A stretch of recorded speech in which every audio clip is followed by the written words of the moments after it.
What if I told you there's an ancient book that describes fallen angels, giants, heavenly secrets, and even the final judgment? A book that early Christians once read, but later generations banned. A book that was removed from scripture, hidden for centuries, and then rediscovered in a dusty Ethiopian monastery. That book is the Book of Enoch. But why was it taken out of the Bible? And what does it really say? The Book of Enoch is one of the most mysterious ancient writings in history. It claims to be written by Enoch, the man in Genesis who walked with God and was taken into heaven without dying. But the book we have today was written much later, by Jewish scribes who preserved ancient traditions, visions, and prophecies that were passed down through generations. Inside the Book of Enoch, you find stories and details that the Bible only hints at. It talks about angels who descended to earth. These angels are called the Watchers. According to the book, they abandoned their heavenly positions, took human wives, and taught humanity forbidden knowledge. Their children became giants known as the Nephilim, huge beings who caused destruction, violence, and corruption across the world. Enoch describes how God judged these fallen angels, how they were bound in dark prisons, and how the great flood in the days of Noah was connected to the corruption caused by them.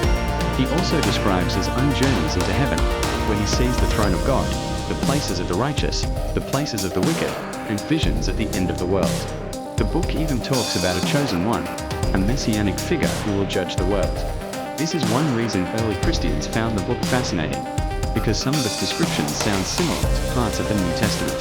In fact, the New Testament book of Jude quotes the Book of Enoch directly, word for word. That shows the early Christian world knew the book and respected it. So the big question is, if early believers knew this book, why is it not in the Bible today? Why was it removed? One major reason is authorship. The Book of Enoch claims to be written by Enoch, a man who lived thousands of years before the book was actually written. Church leaders believed the real author was unknown, and if the author was unknown, they refused to include it as official scripture. Another reason is that the book contains very detailed descriptions of angels, demons, giants, and heavenly secrets.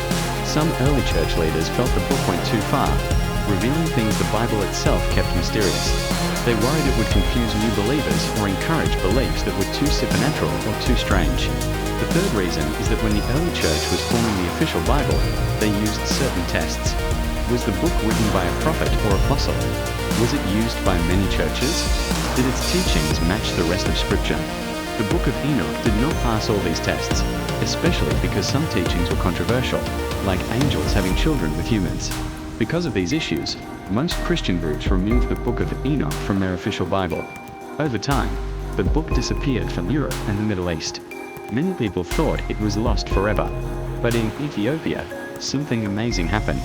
The Ethiopian Orthodox Church kept the Book of Enoch in their Bible and continued reading it for centuries.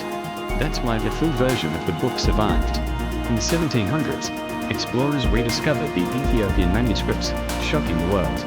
Scholars realized that this forgotten book had shaped ancient beliefs, influenced early Christianity, and inspired Jewish writings long before Jesus was born. So why was the Book of Enoch removed? Because its authorship was uncertain, its teachings were highly supernatural, and its ideas did not fully match the doctrines that church leaders wanted to preserve. But even though it was removed from the Bible, its impact never disappeared. Today, the Book of Enoch is still one of the most mysterious texts ever discovered. It raises questions about the ancient world, about angels and giants, about visions of heaven, and about secrets that may have been known long before recorded history. Whether you believe the book should be scripture or not, one thing is certain: the Book of Enoch continues to fascinate millions, and its mysteries still capture the imagination of anyone who reads it.